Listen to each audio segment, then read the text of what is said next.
Okay, good evening, friends and family. This might get a little deep, It's not that deep, bro, but this maybe it should get a little bit deep.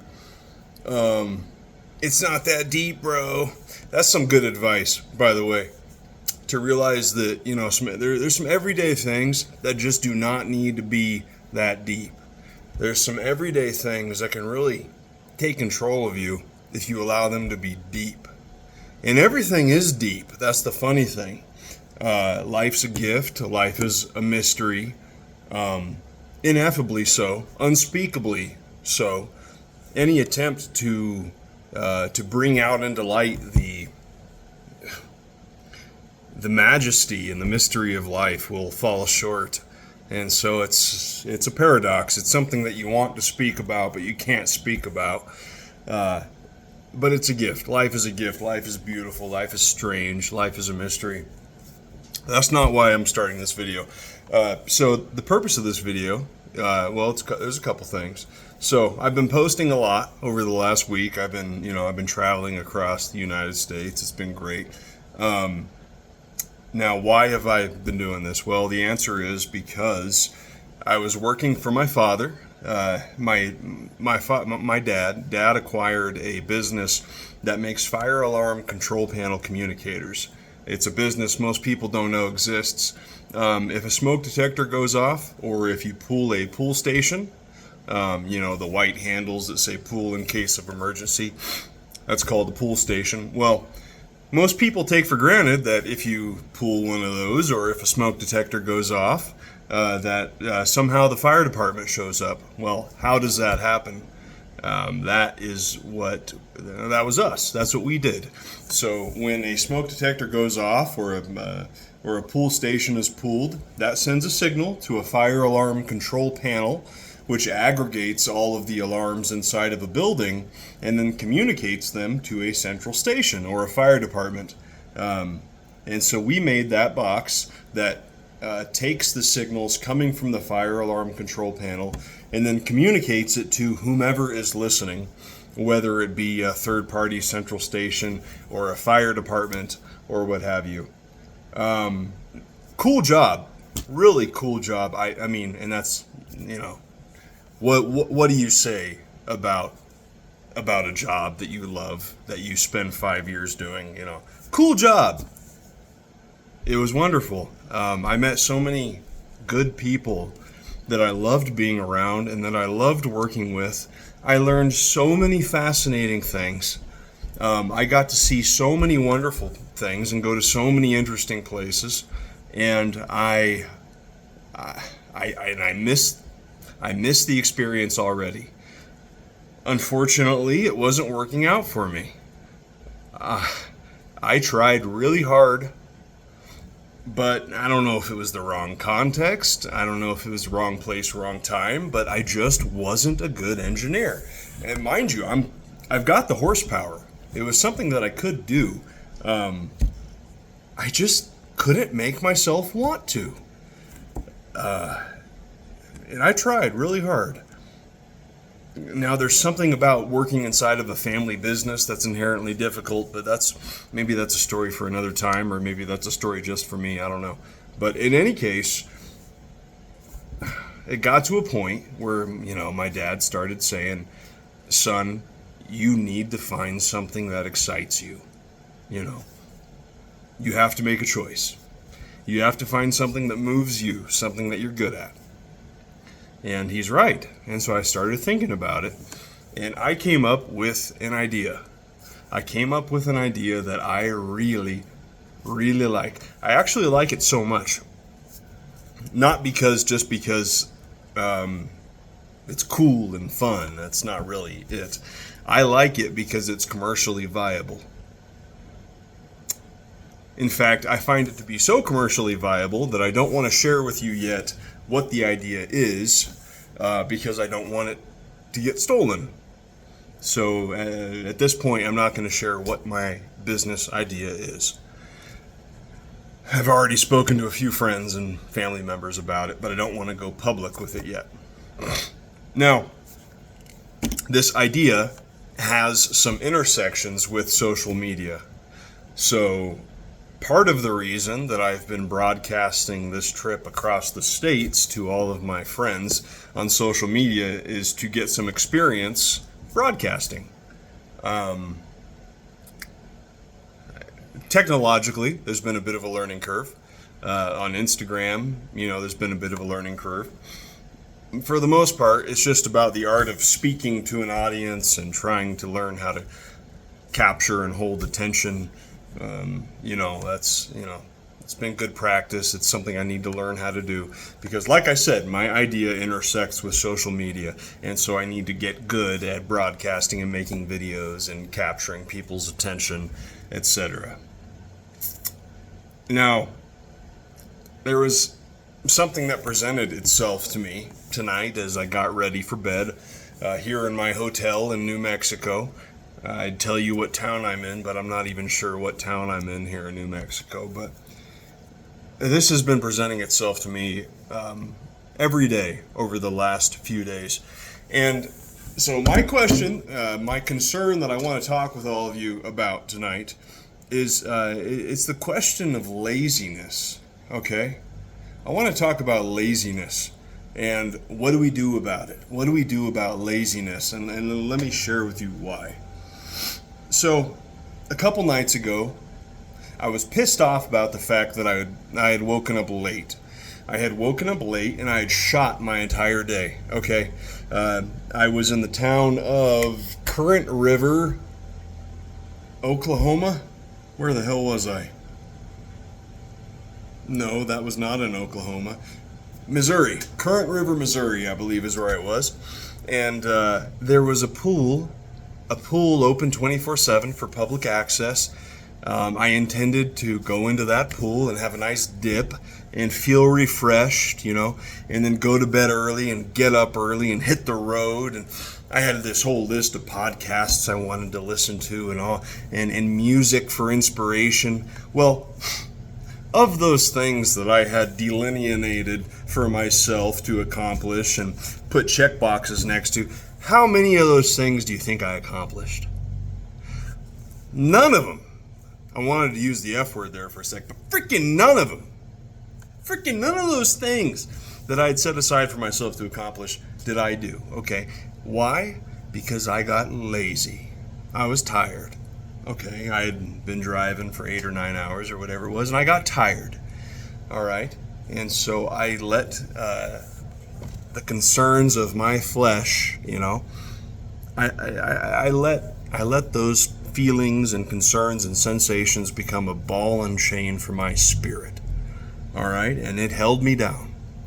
I could have had a beautiful night under a sunset in a pool with water of cool temperature. There were some other people who had rented rooms that night who were also hanging out in the pool, having a lively conversation amongst strangers. Would have been really fun to partake in. And what did I do? Fam, I had a beer and I went to bed early. And what else did I do? Where else See, this is coming on the heels of an extended experience, with multiple data points here. What else happened? This morning I was supposed to wake up early again. Well, I wanted to. The night before I had wanted to wake up early, but what did I do? I slept in until 11 a.m. Till 11:12 a.m., was when I heard the knocks at the front door and I was getting kicked out because checkout is at 11 a.m., I had wanted to go to the breakfast that morning, but I didn't, I let myself stay late and get kicked out. And what else happened? Oh, here's what else happened. This evening, I turned it around. So this evening, when I got to my hotel here in New Mexico, there's a book that I've been really wanting to read. Not for days, not for weeks, but for years. I have a book, one of hundreds of books that I have because I'm a collector. I'm the guy that buys dozens of books at a time and barely ever reads one of them. Occasionally I do finish a book, by the way, I want to defend myself a little bit. But in any case, this book, it's called The Historical and Chronological Context of the Bible. And it's by a wonderful man by the name of Bruce Gore.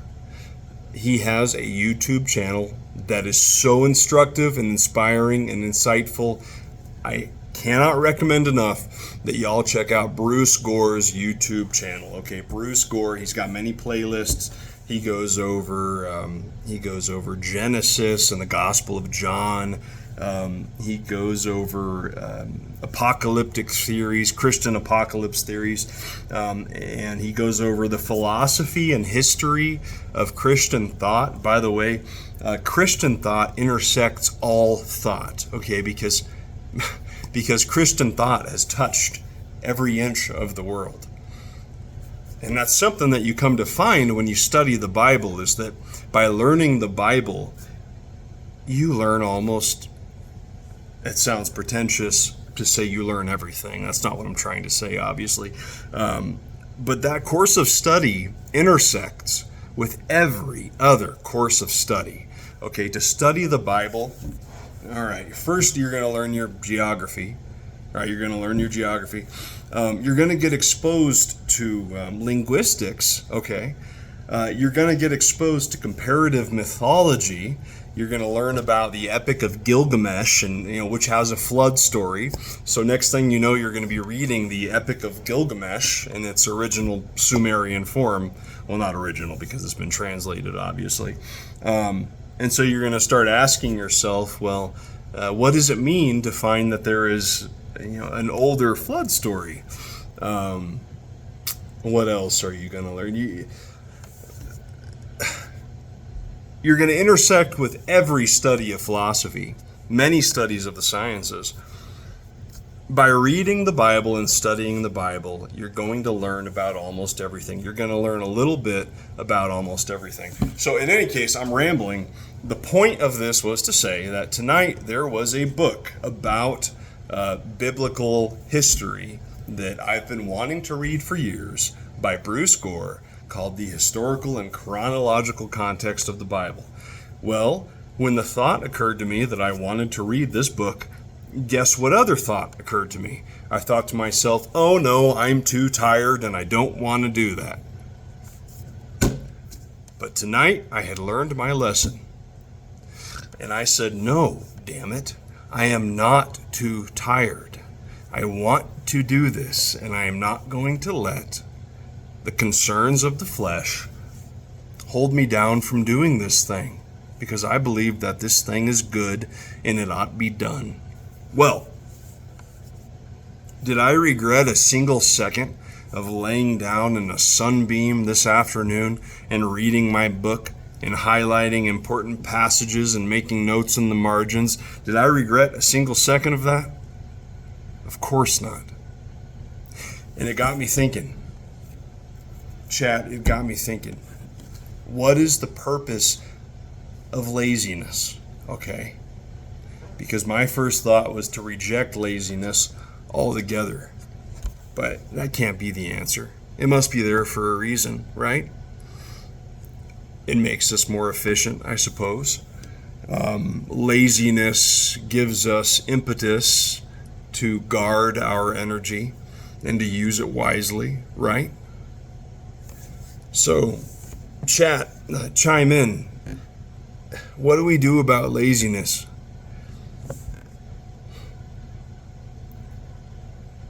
Do we rebel against it completely? Well, that can't be the answer, right? So what do we do? Is there some kind of balance? Do we have to meet each new scenario with a fresh mind and do we have to weigh it out and come to a unique conclusion each time? Or is there something that we can do about laziness? Okay, is there a unified response that you and I can take against laziness that will encourage us to stop sleeping in on stop wasting a beautiful morning in bed, to stop avoiding the gym, to start going for more runs, weightlifting more, getting in better shape? What do we do about this laziness that keeps us from doing extracurricular activities that make us smarter? If you've got a book that you want to read, Hell, if you've never read the Bible, I mean, I've been there before too. And when laziness says, no, let's not, let's do something else. There's all these things on our plate, and we shouldn't be spending time and energy reading the Bible. What do we do about it? So we've got will that wills us to do things and that wants things from the world. And we've got laziness that screams at us, be practical, conserve your energy. Well, what do we do about that? Do any of you have any novel ideas about how to approach this?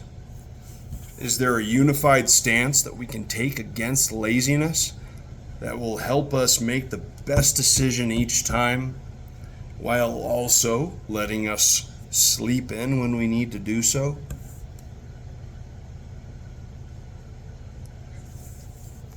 Let me know. Let us know. Chime in. Thank you. Good night.